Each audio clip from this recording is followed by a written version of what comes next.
On est là pour parler de ça. C'est vrai. Quand même, mine de rien. Alors, d'où vient cette grande idée de cette affaire Barlando, tu le présentes bien, on dirait un nouveau-né. Tu as vu? Ouais. Non, c'est bien fait. C'est une fille. Elle est rose. Alors, parlez-nous Ah, c'est bon. de cette enquête, parce que moi, pour l'avoir lu, alors pas l'avoir lu dans son entièreté, mais en tout cas une bonne moitié, c'est quand même assez dingue de retrouver des personnalités qui visiblement vous correspondent. Oui et non, faut pas déconner quand même. Attention, c'est pas très flatteur quand même. Et surtout, Christelle, tu m'as confié tout à l'heure que on était loin de la vérité. En fait. Ah oui, alors en fait, récapitulons. C'est Charline, je me suis inspirée de mes maladresses de base pour faire le personnage, donc la plupart des maladresses me sont arrivées, mais c'est une toute petite partie de tout ce que j'ai vécu en réalité. Non, c'est une catastrophe. Qui a reculé Est-ce que vous avez travaillé, c'est-à-dire l'une sur le personnage de l'autre, chacune sur vos personnages, vous avez travaillé toutes les deux en même temps sur vos persos? Parlez-moi chacun des persos. Vas-y, commence pour Adèle. Alors Adèle non plus, c'est pas complètement autobiographique, il y a des choses qu'on retrouve, par exemple elle aime les maths, bon voilà, ça c'est un peu moi. Donc oui, Adèle elle aime les maths, elle réfléchit avec des algorithmes et tout ça, elle réfléchit tout le temps en fait, tout court.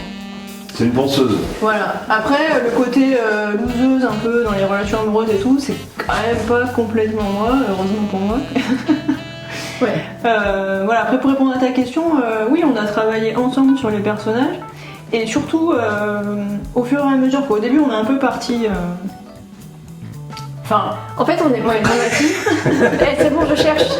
Donc en fait, ce qu'on a dit, c'est on prend chacune un perso. Donc moi j'écris Charline, Amélie écrit Adèle. Ouais.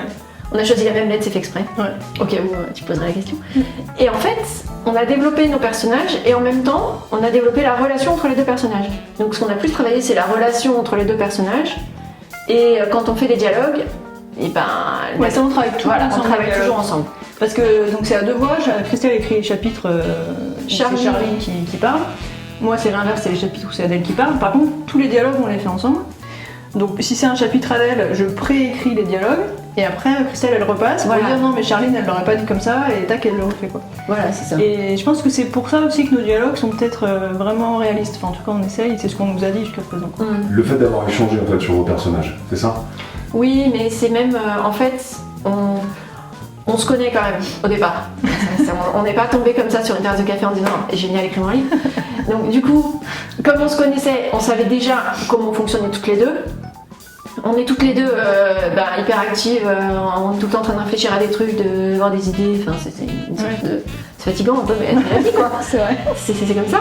Et donc du coup, on a commencé à discuter et puis on lance une idée, l'autre lance une idée, l'autre lance une idée. Donc finalement, c'est pas une question de travail, c'est juste une question de délire. On a des idées. Voilà, c'est parti, c'est un délire ce truc au départ. Hein. Donc, il se trouve qu'on a mené à bien. Enfin non, ça, on mène toujours à bien nos projets, donc faut le dire. Presque. Mais là, ça fait quand même un moment qu'on a commencé par Barlando, on est vraiment allé au bout du truc. Mais ça, au départ, c'est parti d'un délire, quoi. Parce que voilà, Christelle et moi, on a fait plein de boulots différents.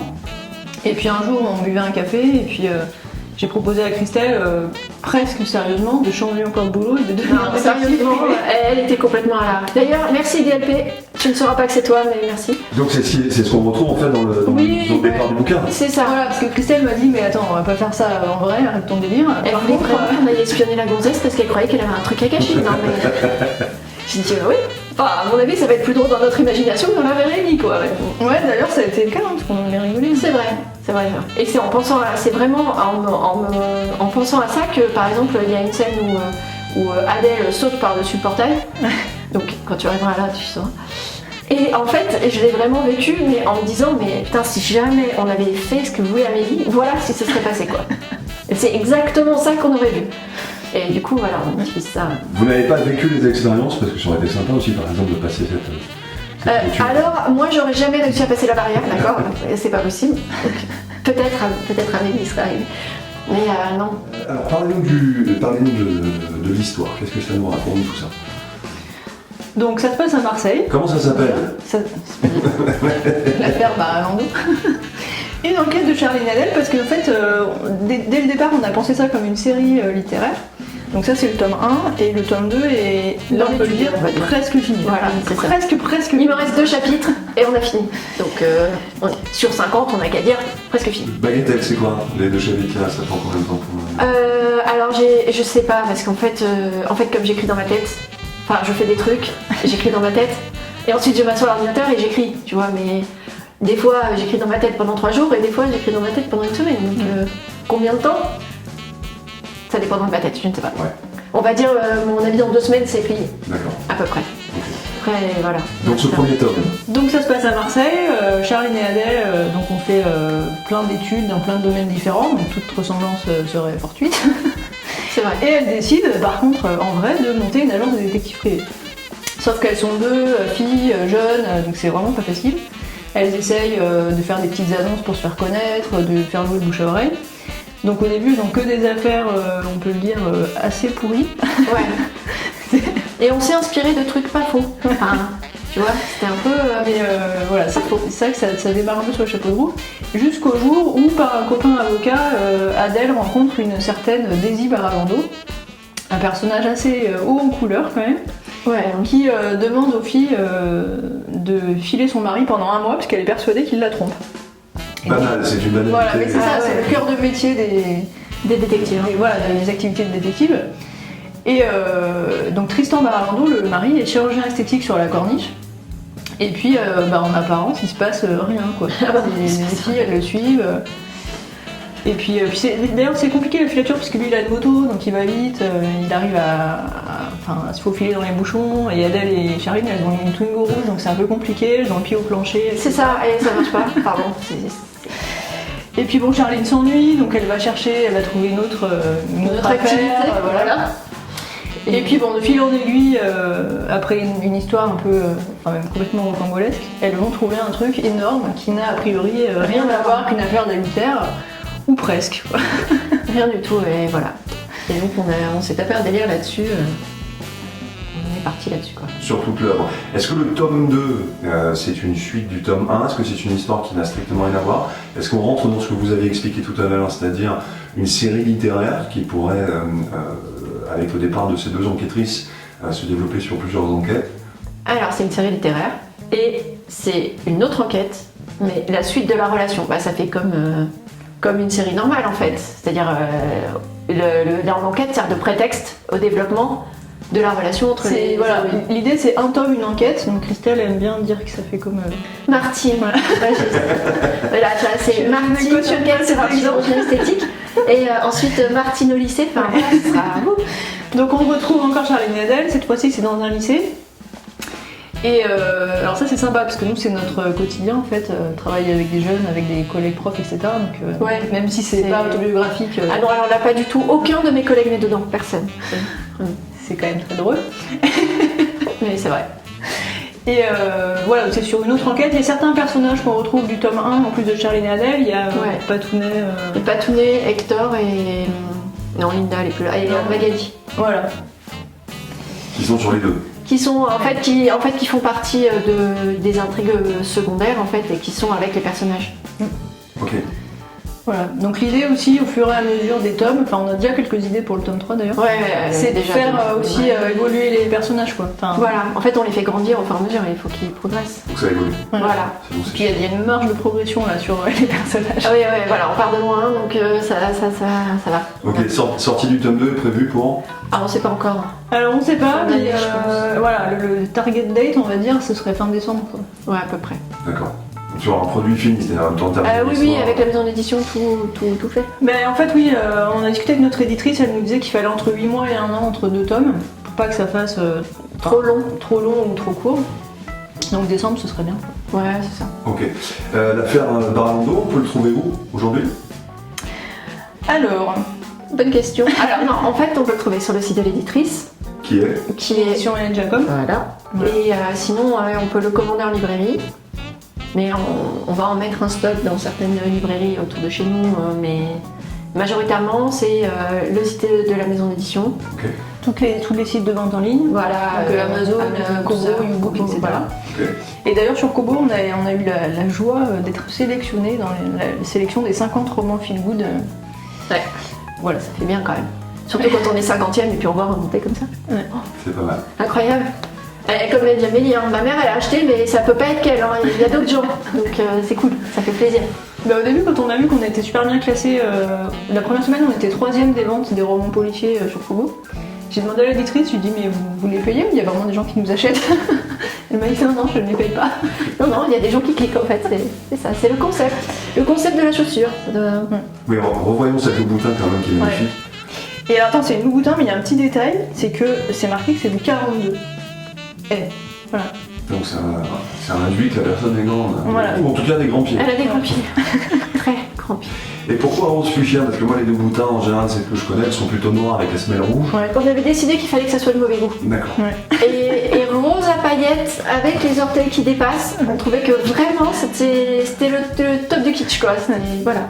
T'as souffert en enfance pour arriver à être prof de maths par exemple? Alors non. Non, moi j'ai 40 ans maintenant. Je suis originaire de Saint-Étienne, très important. J'en parle d'ailleurs parce que mon personnage Adèle aussi vient de Saint-Étienne, il y a cette similarité là aussi. J'ai fait, comme je l'ai dit, plusieurs boulots au départ.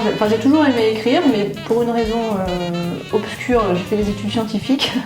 Je suis devenue ingénieure pendant plusieurs années et puis je me suis reconvertie, j'ai été professeure des écoles, puis après professeure de maths en collège, en lycée. Maintenant je suis prof de maths en classe prépa. C'est un boulot que j'aime beaucoup, ça me permet à la fois de faire des maths et puis de coacher des jeunes, ça c'est quelque chose qui me tient vraiment à cœur. Et puis le fait d'avoir rencontré Christelle, ça a permis de lancer ce projet d'écriture complètement fou.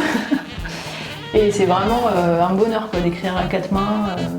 Et puis même tout ce qui est autour du bouquin, quoi. Là, on rencontre des gens, on s'occupe de la promo, c'est vraiment que du bonheur. Ok. Christelle? Alors moi si tu veux commencer, est-ce que j'ai souffert pour être écrivain? J'ai souffert pour de vrai, c'est-à-dire j'ai vraiment eu du traumatisme crânien dans ma vie. Hein. Ouais, grave. Et de n'importe quoi, hein. C'est-à-dire ça a commencé dans le landau, dans la voiture parce que ma mère a freiné. Et ça s'est fini il y a 3 ans avec une chute à l'arrière à ski, bam, commotion cérébrale. Super quoi, enfin la vraie vie quoi. Adèle, la vraie Adèle. Non, la vraie Charline. La vraie Charline. Ouais, la vraie Charline, mais voilà. En fait, ce qui se passait, c'est que moi j'ai fait plein d'études différentes parce que j'étais forte à la fois en littérature, enfin en lettres, en langue et en biologie, et j'adore la biologie. Donc je suis partie plutôt sur la bio. Mais bon, les maths et la physique, contrairement à Amélie, c'est une catastrophe. Hein. J'ai retrouvé mes bulletins de première, il y avait marqué si seulement tu travaillais ou n'est pas faite pour ça. Merci, je vous remercie, je suis con. Et donc voilà, et donc j'ai bien fait des études de diététique. Je n'ai jamais été diététicienne parce que j'ai été recrutée dans la grande distribution à la place. En fait, au moment de mon diplôme, j'ai été recrutée par la grande distribution, donc j'étais hyper contente, mais j'ai pas utilisé mon diplôme. Et j'ai utilisé sur des gens qui n'ont jamais suivi ce que je leur ai dit de faire, donc c'était pas grave, mais bon, un peu triste. Ensuite, j'ai bossé comme commercial en restaurant et dans les stations de ski. Donc là, c'était un peu, comme disait le petit Et c'est là où on s'est rencontrés. Et là, on s'est rencontrés. Incroyable. Et du coup, elle habitait à Cabris aussi. Et nos enfants ont le même âge, et donc ils étaient à l'école ensemble. Et du coup, au bout d'un moment, j'en ai eu un peu marre, parce que j'adorais mon travail, mais c'était pas super fun. Je dis bon, qu'est-ce que je vais faire de ma vie? Donc j'écrivais déjà avant des caricatures, j'écrivais mes aventures sur Facebook, et mes copains me disaient s'il te plaît, écris un livre, je te jure, on l'achètera. Et en fait, j'ai dit bon, qu'est-ce que je vais faire de ma vie? En fait, je vais pas rester épicière, ça me plaît, mais bof. J'ai dit tiens, moi je vais reprendre mes études, et j'ai repassé un master en même temps que j'avais le magasin avec petit, donc c'était un peu difficile.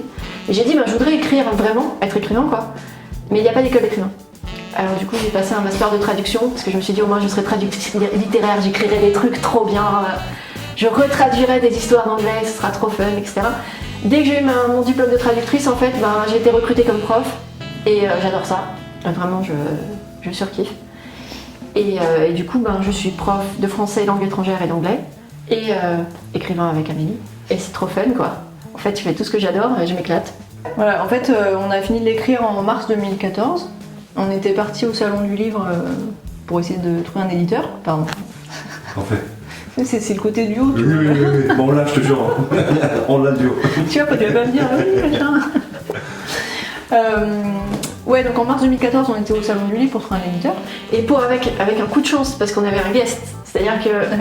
Oh bah ouais, mais grave. On a commencé en fait. Amélie, elle m'a passé un livre, elle m'a dit c'est trop bien, lis ce livre. Et c'était le premier livre de Gilles Le Gardinier. Ça le premier livre à succès. Ouais, ça peut pas rater. Et donc en fait, on l'a lu. Non, c'était Demain j'arrête. Demain j'arrête. Oui, Demain j'arrête. Il faut que tu changes. Donc c'était Demain j'arrête et c'était trop bien. Et j'ai adoré sa façon d'écrire. Amélie, bon, bah, elle adorait déjà puisqu'elle le connaissait. Et au culot, je lui ai écrit et j'ai dit ouais voilà, on a écrit un truc avec ma copine et tout. Et il nous a dit bah montez au salon du livre, venez me voir et je vous présente mon éditrice. Enfin, elle a écrit un mail complètement déjanté. Ouais, sur l'esprit du bouquin. Oui. Et je pense que c'est pour ça qu'il nous a contactés. Oui. Donc on l'a rencontré, ça c'était un moment extraordinaire. Ah, c'était trop bien. Il nous a en effet présenté son éditrice, donc on avait vraiment un tapis rouge pour la faire barrer en dos. Et manque de bol, elle a pris notre manuscrit et 3 semaines après, elle est partie chez Belfond. Et elle n'avait pas lu notre manuscrit. Et voilà. Mais après, on avait quand même eu des bons retours. On l'avait proposé à Dilettante aussi, ceux qui avaient publié l'histoire du fakir qui était resté coincé dans l'armoire Ikea. C'est dit que ça pouvait le faire. Et on avait un bon retour, il s'était bien marré, mais il nous avait dit voilà, nous on publie pas d'histoire à suspense. Et Fleuve nous avait dit c'est trop drôle. Enfin, en fait, on était au croisement de deux genres. C'était à la fois drôle et policier, et c'était Fleuve, je crois, qui nous avait demandé de renforcer l'un ou l'autre des aspects, et on s'était dit c'est un peu dommage parce que un truc de détective, si c'est pas trop policier, ça perd un peu de son intérêt. Et nous, le côté drôle, ça nous tenait vraiment à cœur, quoi. Et c'est vrai qu'on n'avait pas voulu faire de concessions. Et puis après, on a chacune, des projets personnels, professionnels et tout. On a déménagé, on s'est éloigné géographiquement, on a laissé tomber le bouquin, et on s'est revus il y a 1 an et demi. Ouais. Et on s'est dit allez, on va reprendre le bouquin et on va le publier nous-mêmes en auto-édition. Enfin, on s'est dit on va prendre le problème à l'envers, parce que moi comme prof de maths j'aime bien faire ça, prendre le problème à l'envers. J'ai dit bon, on a cherché un éditeur, ça va pas marcher, et du coup là on va pas en chercher et peut-être que ça va marcher, quoi. Et en effet c'est ce qui s'est passé. C'est ça. Donc ouais, c'est fou. Mais le culot est un moyen qui marche très très bien en fait, j'ai testé beaucoup de fois. Ça va jamais. Je sais même pas l'énergie que ça demande d'aller dire au mec non mais en fait mon livre il est bien. Ouais je suis pas sûre, non mais vous êtes pas sûre mais moi je suis sûre, alors en fait vous allez le prendre, d'accord? Bon d'accord. Ça c'était un libraire, enfin on en parlera peut-être après mais... Donc on a repris tout ça, le texte, on a changé le début, la fin, on a rajouté des chapitres. Et puis bon, il y avait eu tout ce temps aussi où on a un peu laissé mûrir. Voilà, laissé mûrir le truc.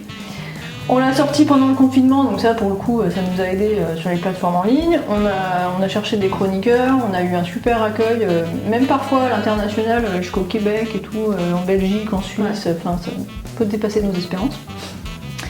Après l'auto-édition, c'est sympa, mais comme dit Christelle, si c'était la panacée, Guillaume Musso n'aurait peut-être pas signé chez Calmanelli, quoi. C'est ça. Et puis on s'est heurté à un problème, c'est ce que tu racontais à l'histoire du libraire qui disait non mais l'auto-édition par définition c'est tout pourri, quoi. Et ben non, je suis désolée, c'est pas vrai, quoi. Et ok, il y a peut-être des bouquins qui sont tout pourris comme il dit, mais il y en a peut-être dans l'eau qui sont bien, et c'est un peu une étiquette qu'on nous avait collée et c'était un peu dommage, quoi. Et puis via une chroniqueuse belge, on a rencontré notre éditrice qui nous a tout de suite fait confiance dans ce contexte Covid quand même un peu particulier pour la culture. Et vraiment on est super contents, quoi. On a une super relation avec elle. Ouais, elle est géniale. Elle est géniale. La question que j'ai envie de vous poser, c'est évidemment qu'est-ce que section de recherche vient faire là-dedans et comment ça rend en bouquin, parce que c'est de sa faute, c'est tout à elle qui a fait. En fait, elle a dit ouais mais moi j'adore section de recherche, alors du coup à chaque fois que son héroïne déprime, elle regarde section de recherche en buvant du chocolat chaud ou en mangeant de la glace. Enfin, il y a toujours section de recherche et de la nourriture. Mais parce que depuis toujours, j'adore les policiers. Et j'allais dormir chez ma grand-mère quand j'étais au collège un soir par semaine, et c'était le jeudi soir quand il y avait les policiers. Donc Julie Lescaut et compagnie, on les a tous regardés. Et du coup, cette tradition un peu pizza policier du jeudi soir, elle s'est perpétuée par la suite. Et donc maintenant, c'est plus avec ma grand-mère, c'est avec mon fils que je regarde. Et puis section de recherche, le fait que ça se passe près de chez nous, ça c'est top, quoi. On cherche les endroits qu'on connaît, on traque les incohérences, les trucs et tout. Et voilà, et donc petit clin d'œil du coup à la série dans le bouquin, enfin même gros clin d'œil après dans le tome 2. Oui, dans le tome 2, on te voit, hein, ça part. section de recherche partout. Mais la priorité plus simple pour pouvoir obtenir le bouquin, C'est d'écrire à l'éditrice. C'est sur le site des éditions Hélène Jacob en fait. Il y a D'accord. toutes les infos. Toutes les infos, en plus on a choisi nos bandeaux de promo et tout, ils sont trop beaux. C'est éclaté, Ok. franchement. Et du coup c'est vrai que ça fait plaisir, tu cliques sur la maison d'édition et là tu vois. Oh, mais c'est nous. Incroyable.